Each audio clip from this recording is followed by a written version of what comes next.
Voilà. Alors, je vais d'abord vous présenter Michel Seymour, professeur de philosophie à l'Université de Montréal. Michel Seymour, bonjour. Allô, allô, est-ce qu'il est là? Je suis ici. Voilà, je vous entends, Michel Seymour, bonjour. Bonjour. Alors, fondateur des Intellectuels pour la souveraineté à l'époque, même si c'est un groupe qui, en tout cas duquel vous ne faites plus partie, vieil indépendantiste, hein, depuis toujours. Vous avez encore... Oui, au sens où c'est depuis toujours et non au sens où je suis un vieux qui est. Oui, d'accord. Je m'excuse si je vous ai un peu froissé. Je vous en prie. Je voyais tout à l'heure une chronique de vous en mai 2011 à l'élection fédérale où vous disiez qu'un Québécois n'avait pas le choix, il faut voter pour le Bloc québécois. Et pourtant, on vous retrouve dans les signataires de cette lettre cette semaine qui dénonce, mais violemment, et dans les mêmes termes que Bouchard-Taylor, avec des gens des très proches de Charles Taylor et Gérard Bouchard comme Daniel Weinstock et Jocelyn McClure, signer le même texte, un texte considérable de plusieurs pages, un peu complexe intellectuellement, mais qui dénonce, mais violemment, les intentions du PQ. Pourquoi? Mais écoutez, c'est tout à fait cohérent. À l'époque, j'ai été critique de Bouchard-Taylor parce que il négligeait l'identité nationale québécoise et ne semblait pas comprendre que le problème de la crise des accommodements provenait d'un besoin d'affirmation nationale des Québécois et non d'une erreur de perception quant à l'intégration des immigrants.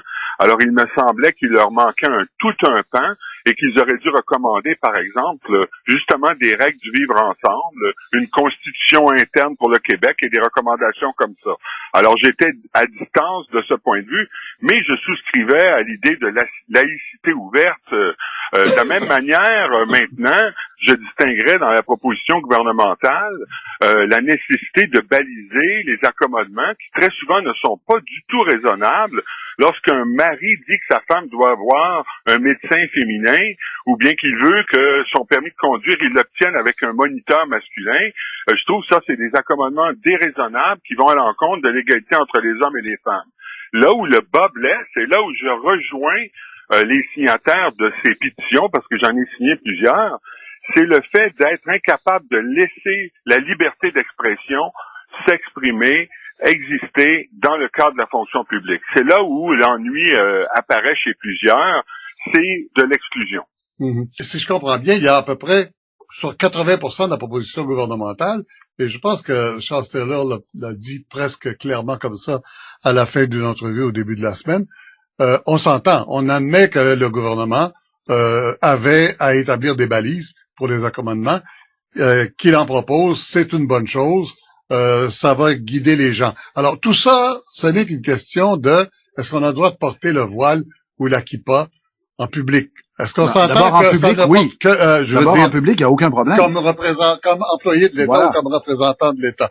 Michel Seymour, est-ce que c'est bien que ça, le problème? C'est presque essentiellement ça, parce qu'effectivement, je serais en faveur personnellement d'une commission des accommodements raisonnables, justement, où là, on pourrait faire porter les questions et des gens se pencheraient sur les accommodements à partir de balises pour effectivement pas y aller au cas par cas. Même si on a à décider au cas par cas, on va le faire à partir de balises.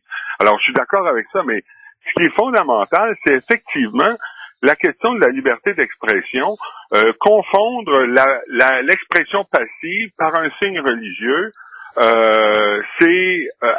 avec le prosélytisme, c'est exagéré. Et il y a aussi l'ambiance générale dans laquelle le débat est en train de se formuler. On dénigre les intellectuels, n'est-ce pas? On est rendu à 3-4 000 à avoir signé 2-3 pétitions, mais on dénigre les intellectuels. C'est une réalité montréalaise, des préoccupations locales, simplement la ville de Montréal, qui dans le Grand Montréal rassemble 3 millions de personnes. On largue la laïcité au profit des valeurs. On s'accroche au patrimoine catholique dans les enceintes publiques en autorisant le maintien des crucifix. On nie nos influences anglo-saxonnes. Moi, je pensais qu'on était au confluent de deux influences et qu'il fallait non seulement le Code civil, mais la common law. On a un pluralisme juridique. Comme ça, on nie ça parce que c'est anglo-saxon. Il faut les prendre à distance.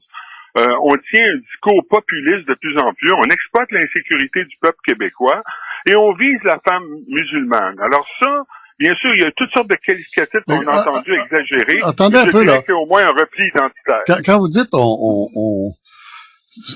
vous trouvez qu'il y a un mépris de la part du gouvernement vis-à-vis d'une partie du peuple. Là. Je vous entends bien, là. Vous allez jusque-là.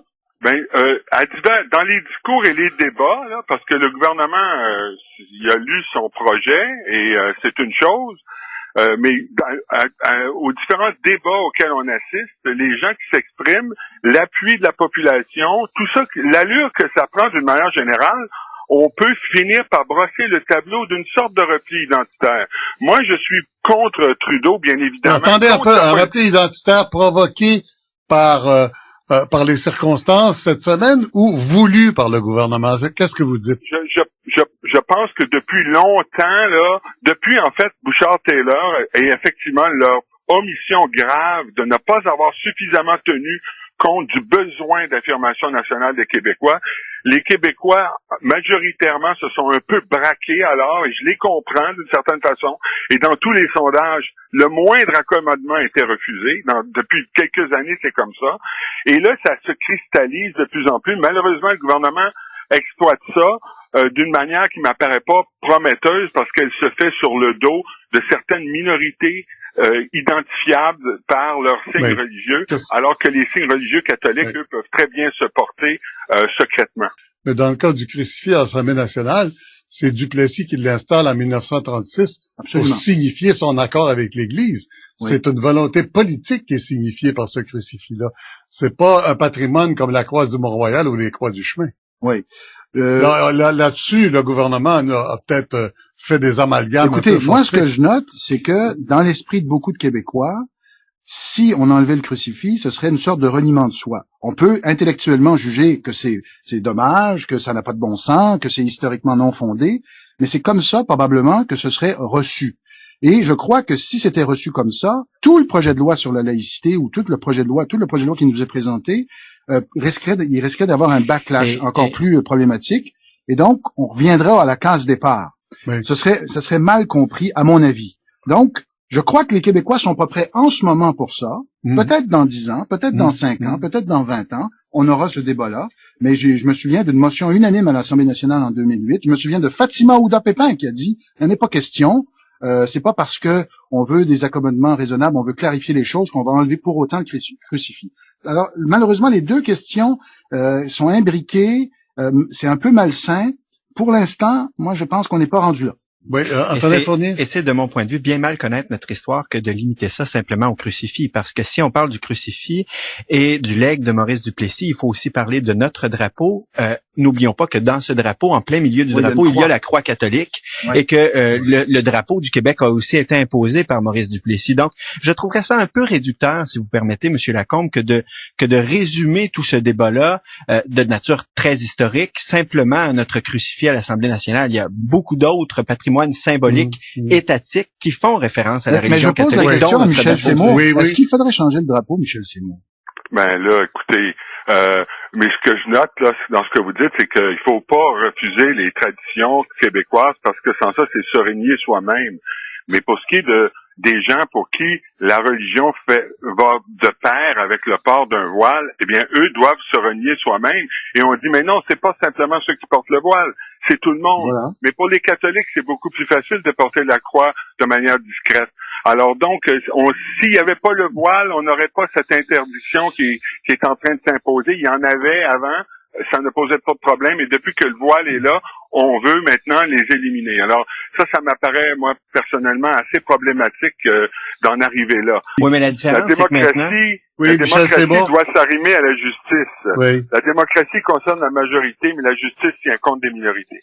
La population a une réaction viscérale, et ça s'est cristallisé, durci, parce qu'on ne tient pas compte de son besoin d'affirmation nationale.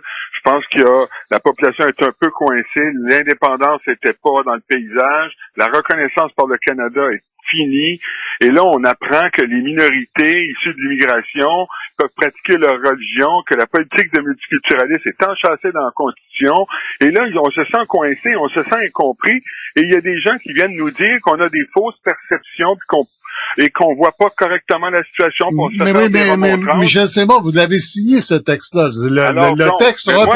Le texte reprend les propos de Bouchard-Taylor sur l'invention d'une crise. Bouchard-Taylor sur la nécessité de la laïcité ouverte. Moi, je suis d'accord avec ça. Vous n'êtes pas d'accord avec tout le texte, alors? Ils ont oublié, Bouchard et Taylor, de prendre en considération le besoin d'affirmation nationale des Québécois. Parce qu'ils l'ont oublié et que d'autres l'ont oublié, ça s'est cristallisé. Et maintenant, les gens disent non à tout sans discrimination. Alors, on fait quoi? Alors, donc, il faut qu'on distingue la question de la liberté d'expression dans la fonction publique puis la question des accommodements raisonnables. Il faut baliser les accommodements raisonnables. Cet aspect-là est correct. Mais la question de la liberté d'expression dans la fonction publique, c'est là que le bas blesse.